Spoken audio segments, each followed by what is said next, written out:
sino nakapanood ng video sa TikTok na yung ambush interview ng Vice Presidente natin kahapon? Pagkatapos niya doon sa Kongreso, paglabas niya sa siguro, inabangan siya ng media kung tanungin yung mga bagay-bagay. Kaya ang tawag doon ay ambush interview. Inambush interview siya, di ba? Kung nakapanood niyo yung mga video, yung napanood yung video, actually napanood ko sa TikTok. Ang haba ng video na sa mga 5 minutes mahigit. Ang daming tanong ng mga media, pero tinanong siya doon, ang Vice Presidente, hindi talaga nagpakita ng katarayan. Sinagot niya lahat yung mga tanong ng mga media. May mga tanong doon na napaka sensitibo talaga ng mga tanong, pero sinagot niya. Nagbiro pa nga dapat yung mga tanong iba diyan, mag-sit down na lang tayo. Tapos ang mga tanong doon sa mga ito reaction ko to sa ating Vice Presidente ngayon na sobra na talagang kaliwat kanan na yung mga ginagawa sa kalaban niya. Ito politika Politika din talaga to, sabihin natin na hindi to politika. Politika lahat ang nito, ang dahilan. So ang tanong ng mga media kung gaano sila ka-close, kaibigan ba sila ni yung presidente natin, si Bongbong.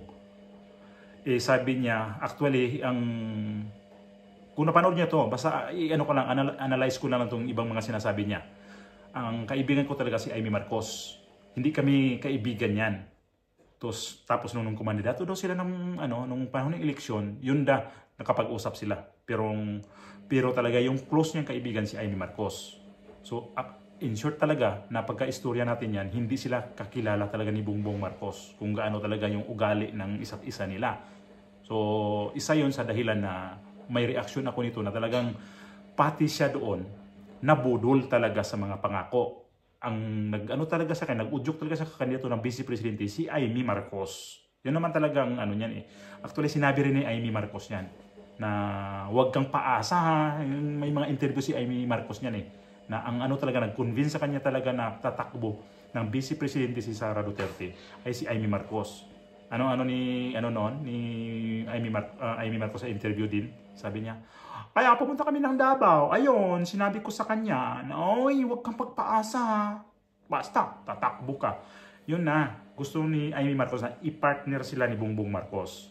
Noong time na yon, ay inantay ng mga tao kung ano talagang desisyon niya. Tatakbo ba ng presidente o vice presidente? Kaya ang presidente natin, ang kasi talaga niyan dati, ang tatay niya, gusto magpresidente. Kasi sa survey naman nakikita naman natin kung sinong nanguna. Siya, pangalawa si BBM nung time na yon. So, ang mga tao, di ba, nung nag-file ng candidacy, parang sila doon. Parang nag-antay doon sa pag-file niya ng candidacy, pero walang dumating. So, yun pala, pagka na yun, nag-file siya ng candidacy ng vice presidente. Kaya gusto niya dapat noon, mayor pa siya ng Davao ang tatakbuhan niya. Pero naudyok nga matatakbo siya ng vice presidente, yun na yung time na yun na nakuha yung loob niya. So ang daming mga tanong ng media kung yun nga daw, di sila bati. Sa ngayon, di na sila bati. Grabe, no?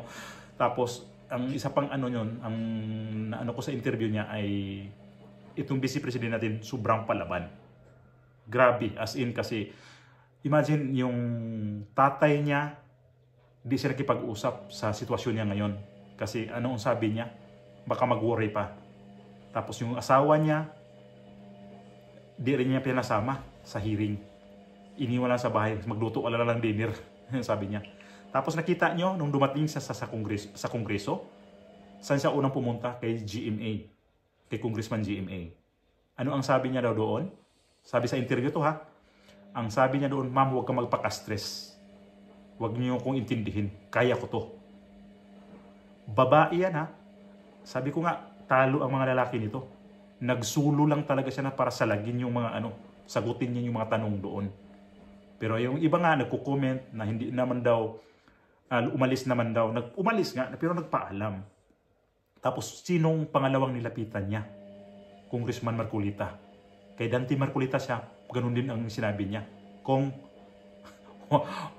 huwag ka magpaka-stress dito. Kaya ko to. Ako mismo ang haharap nito mga to. Hindi siya nagkatawag ng mga tao na kampihan niyo ako dito. Ano pa siya ngayon ng mga tao na kampihan niyo ako dito? Nagpapaka ano ba to siya? Nagpapa-victim ba to siya ngayon? Wala. Ako, ulitin ko naman pagkasabi ngayon, hindi ko to binuto ng Vice Presidente, pero ngayon na sobrang paghanga ko nito sa ating Vice Presidente. Talagang may paniniligan. Kung lalaki to, grabe katapang talaga. Lalong tatapang to.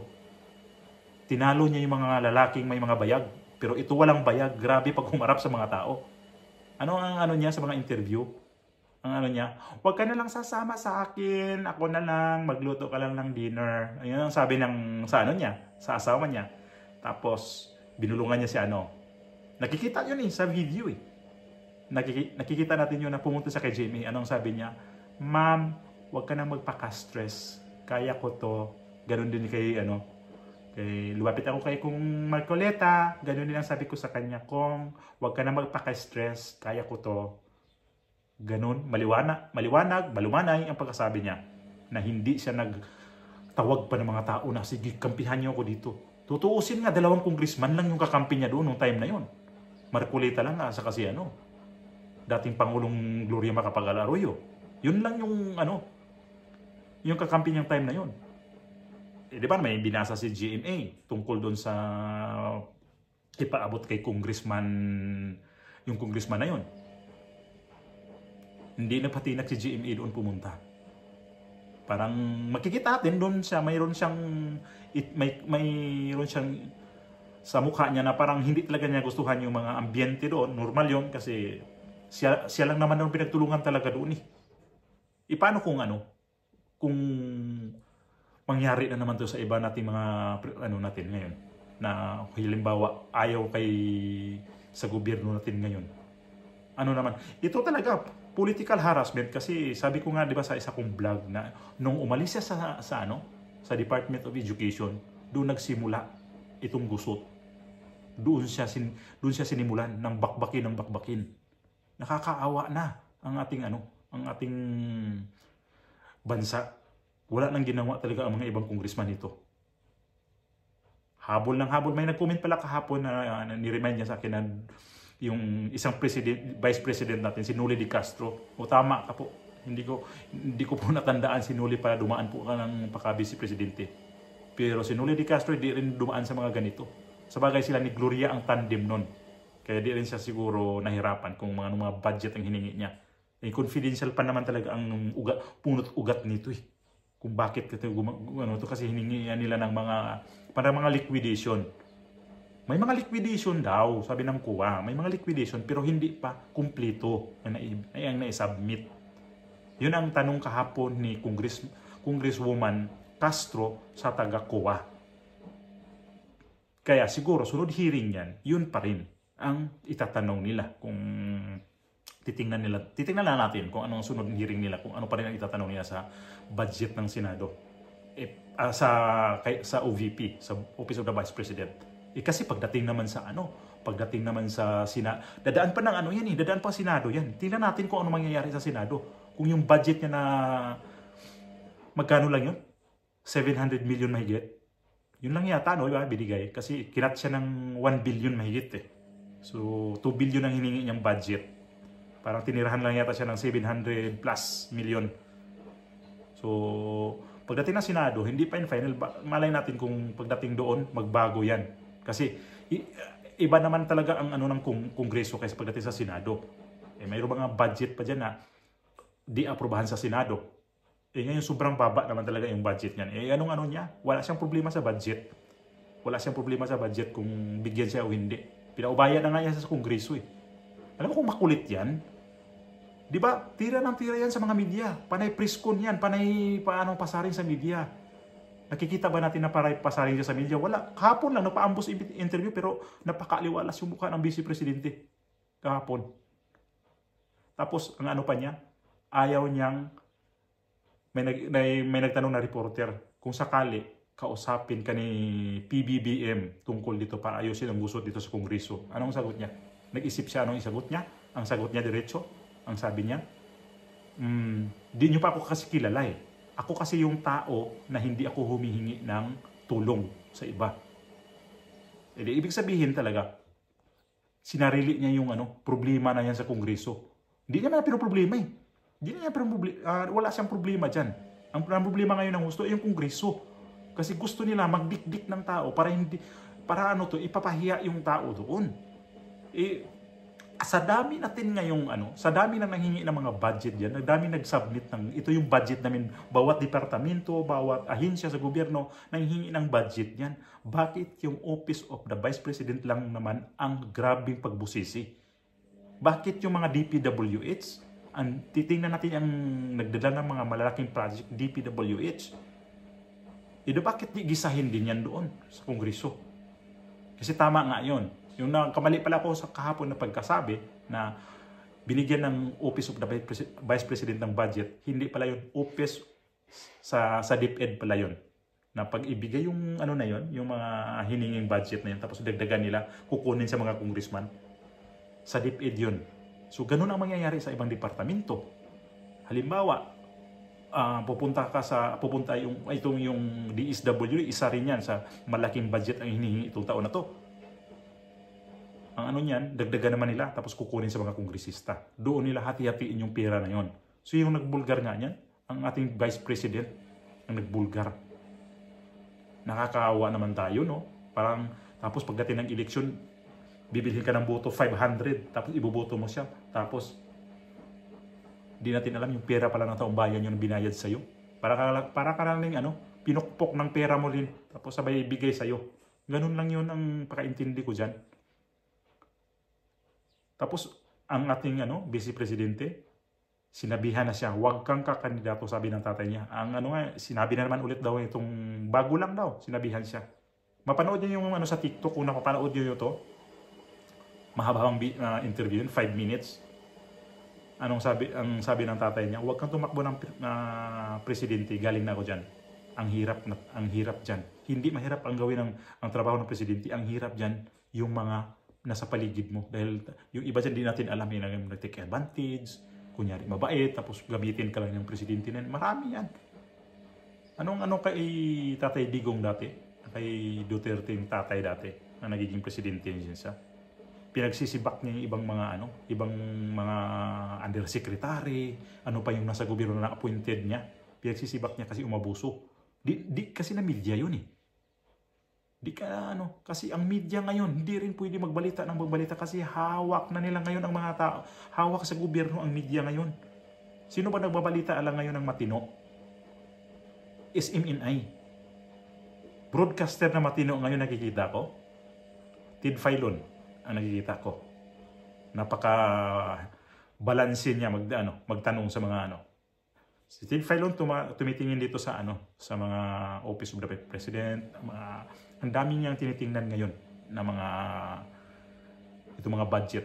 May tiningnan siya ng mga budget na di binigyan, na walang budget ngayong Ang malalaking project yan project pa yan dati ni PRRD. Hindi binigyan yun ng budget. Zero. So ano mangyari sa budget? Ano mangyari sa mga project na yan? Infrastructure yan. Taong bayan na makikinabang yan. Kagaya ng PNR, pa yung mga tulay yata, may mga ganun. Ang dami. Hindi nilagyan ng budget. As in zero. Paano tatakbo ang budget yan? Tapos ang laki-laki ng budget na hiningi, ilang trilyon. Tapos hindi lang yan ngayon ang budget natin na hindi kasi yung pira sa Pilipinas ngayon. Ang balak may lamang hiram ng pira sa ibang bansa. Sa World Bank yata sila manghiram para idagdag doon sa budget nila. Imagine, manghiram lang ng pera tapos waldasin lang ng mga tao na yan. Kung sino mga namumuno dyan. Tapos, ang presidente natin nag-expose ng mga ganyan. Titirahin pa. Magising tayo mga kababayan. Kasi ako, isa akong hamak lang na OFW. Pero nakikita ko, ang laki ring ambag namin dito sa ekonomiya ng Pilipinas. Kami mga OFW. Yung mga ambag namin dyan, pinapadala namin. Ambag namin yan sa ekonomiya natin. Magkano inaambag ng mga pera sa OFW? Malaki. Sa buong mundo nanggaling ang mga OFW nagpapadala ng pera sa Pilipinas. Ang laki. Hindi yun biro ng mga OFW. Tapos pagpupunta kami halimbawa ng mga agency sa gobyerno, para kaming minsan may mga agency doon na hindi naman lahat. May mga agency diyan na tae kami sa tingin nila.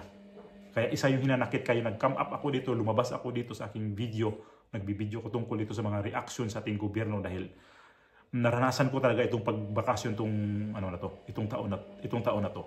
Last May, nandun ako. June, nag-renew ako ng lisensya. Naranasan ko talaga hindi maganda yung treatment sa akin.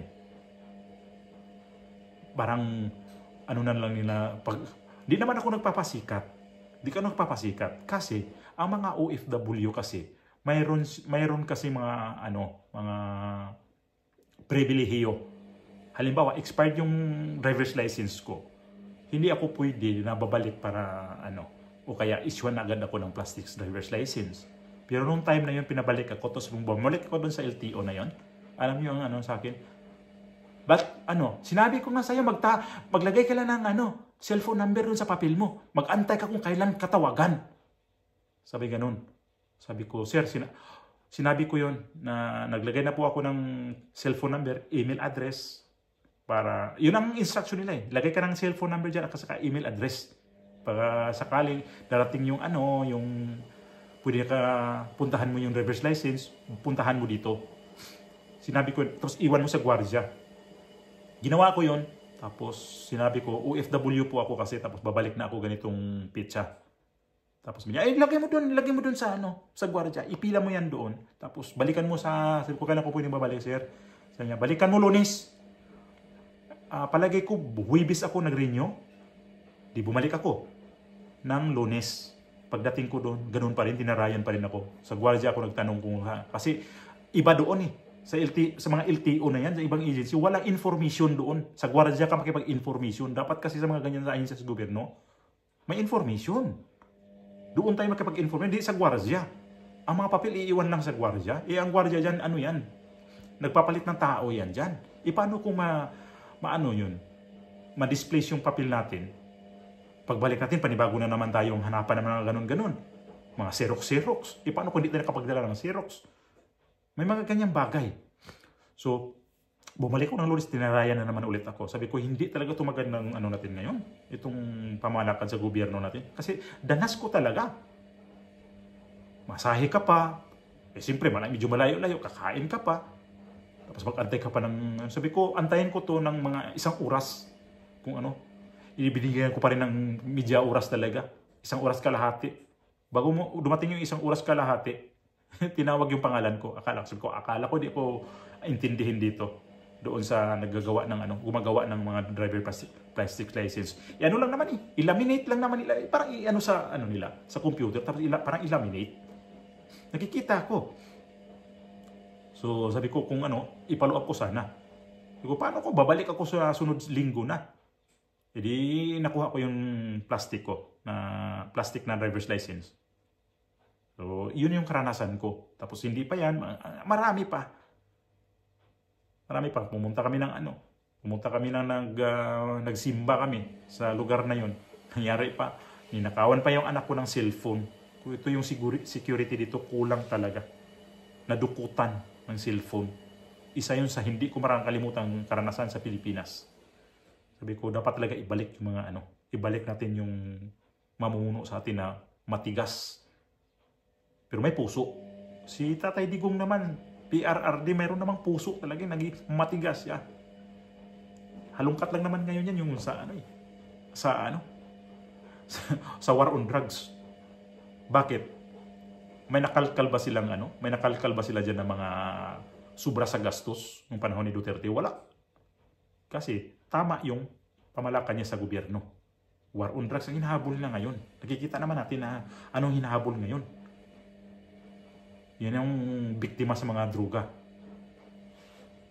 So, sa ibang mga bagay, wala na silang ibang maibato dyan. Yun lang. Ayun pa, yung parmali, yan ang hinahabol nila ngayon. Pero palagay ko, di malaking kaso yan na nila.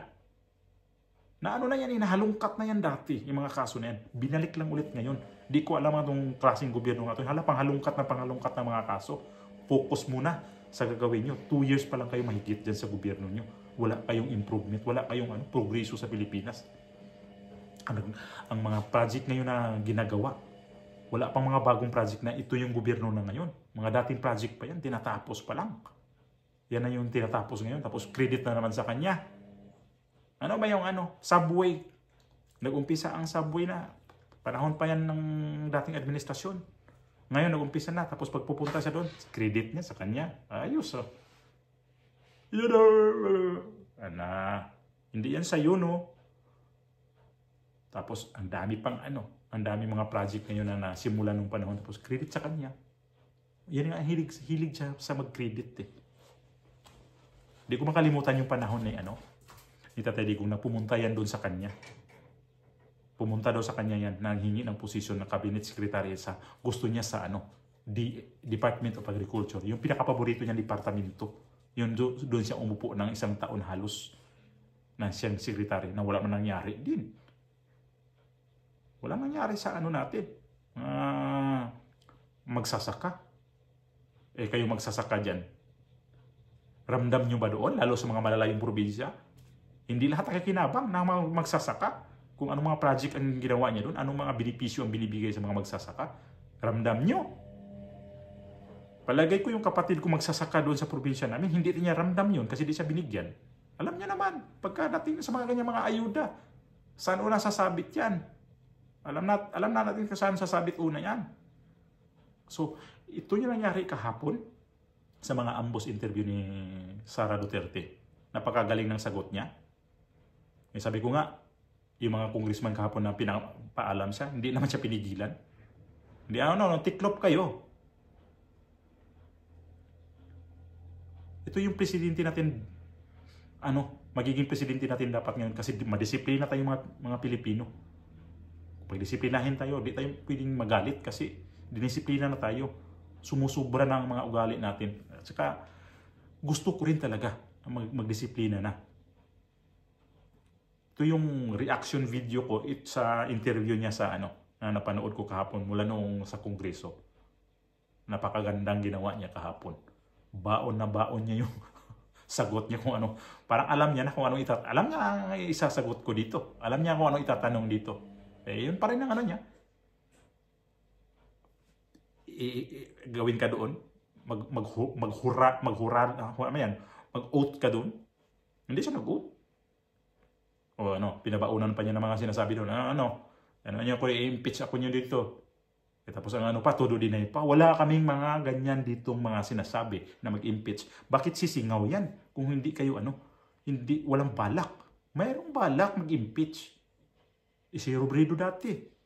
May balak din i-impeach yun dati. Anong sabi ni Duterte? Guys, stop it. Huwag nyo nang yan.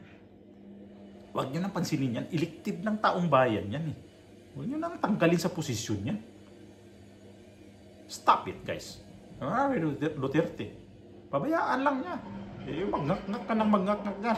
Mag-alburuto ko siya sa akin sa pamalakad ko dito. Basta trabahuin ko itong gusto kong gawin. Wala na siyang magawa. Anong niya? Inapuin siya 2 beses, di ba? Si Leni Robredo. Wala rin. Hindi rin nagtagal.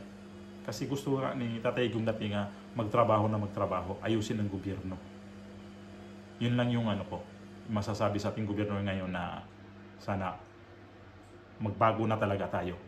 Tayo unang magbago, mga butante. Hindi sila, mga kandidato. Tayo kasi buboto eh. Tayo ang buboto, tayo ang magbabago. Baguhin na natin to.